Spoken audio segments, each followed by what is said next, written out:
வணக்கம். இன்றைக்கி நம்ம உருளைக்கிழங்கை வச்சு ஒரு டிஷ்ஷு செஞ்சுக்கலாம். இது ரொம்ப டேஸ்ட்டாகவும் ரொம்ப நல்லாயிருக்கும். குழந்தைங்கள்லேருந்து பெரியவங்க வரைக்கும் ரொம்ப விருப்பமாக சாப்பிடுவாங்க. எத்தனை கொடுத்தாலும் வயிறார நல்லா சாப்பிட்டுக்குவாங்க. நம்ம வந்து 1/2 கிலோ உருளைக்கிழங்கு எடுத்துருக்கோம். குக்கரில் வச்சு நல்லா ஒரு 4-5 விசில் வச்சுட்டு உரிச்சிக்கலாம். உரிச்சிட்டு நம்ம நல்லா கை வச்சு பிசைஞ்சுக்குவோம். கை வச்சு பிசைஞ்சோம்னா நல்லா வந்து இது நமக்கு நைஸாக வந்துடும். இதை கூட வந்து கொஞ்சம் அரிசி மாவு போட்டிருக்கோம். அரிசி மாவு போட்டு கொஞ்சம் வந்துட்டு பொட்டுக்கடலை மாவு கொஞ்சம் போட்டுக்குவோம். இது கூட போட்டு பிசையும் போது நமக்கு நல்லா செய்யும்போது நல்லா கூடி வரும். அப்போ தான் எல்லாம் போட்டு செய்யும்போது இப்போ நம்ம பெரிய சைஸ் வெங்காயம் 2 வெங்காயம் எடுத்துருக்கோம். இதை கூட வந்துட்டு நம்ம கேரட்டு போட்டுக்கலாம். கேரட்லாம் கொடுக்கும்போது குழந்தைங்களுக்கு ரொம்ப ஸ்ட்ரென்த்து நல்லா. அதுங்க எங்கே தனியாக நம்ம உருளைக்கிழங்கோ கேரட்டோ தனியாக பொரியலாக கொடுக்கும்போது சாப்பிட மாட்டுறாங்க. இந்த மாதிரி செஞ்சு கொடுத்தோம்னா குழந்தைங்க விருப்பமாக சாப்பிட்டுக்குவாங்க. இப்போ இது கூட வந்து நம்ம கொத்தமல்லி, கருவேப்பிலை, புதினா, பச்சை மிளகா, கொஞ்சம் இஞ்சி பூண்டு பேஸ்ட்டு, 1 ஸ்பூன் வந்து நம்ம வெறும் மிளகாத்தூள் 1 ஸ்பூன் போட்டிருக்கோம். கூட வந்து கொஞ்சம் கரம் மசாலா பவுடர் கொஞ்சம் போட்டுக்கலாம். இப்போ தேவைக்கு உப்பு போட்டுருவோம். போட்டு நல்லா பிசைஞ்சிக்கலாம். பிசைஞ்சு நல்லா கெட்டியாக இருக்கும். நல்லா பிசைஞ்சோம்னா இதெல்லாம் போட்டு பிசைஞ்சிட்டு நமக்கு வந்து என்ன சைஸில் நம்ம வேணால் என்ன மாடலில் வேணாலும் பிடிச்சி வச்சுக்கலாம்.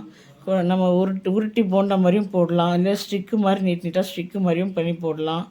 அப்போ ரொம்ப விருப்பமாக குழந்தைங்க ஆசையோடு சாப்பிடுவாங்க. இந்த வீடியோ பிடிச்சதுன்னா லைக் பண்ணுங்கள், ஷேர் பண்ணுங்கள், சப்ஸ்கிரைப் பண்ணுங்கள். நாங்கள் வீடியோ போட்டு ரொம்ப நாள் ஆகிடுச்சு. ஏன்னா கொஞ்சம் வெளியெல்லாம் கோயிலுங்களுக்கெல்லாம் போக வேண்டியது இருந்தது. அதனால் போட முடியாது ஆகிடுச்சு. இப்போ பாருங்கள் எல்லாம் ரெடியாக பிடிச்சாச்சு.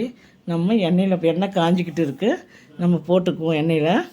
எல்லாத்தையும் பிடிச்சி வச்சுட்டு நம்ம செய்யும்போது கடகடன்னு போட்டு எடுத்துடலாம்.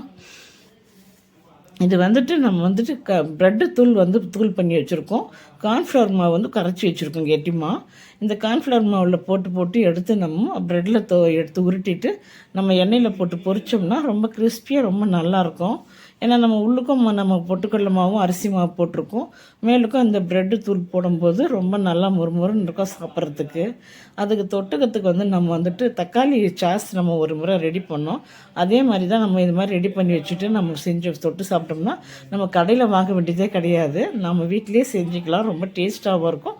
கொஞ்சம் தாராளமாகவும் சாப்பிடலாம்.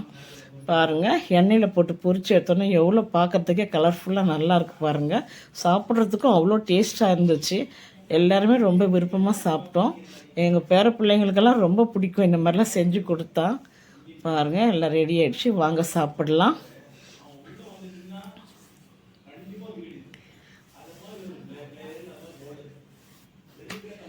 ஒரு ஈவினிங்கில் இந்த மாதிரி குழந்தைங்களுக்கு கொடுத்தோம்னா ரொம்ப விருப்பமாக சாப்பிடுவாங்க. தேங்க்யூ.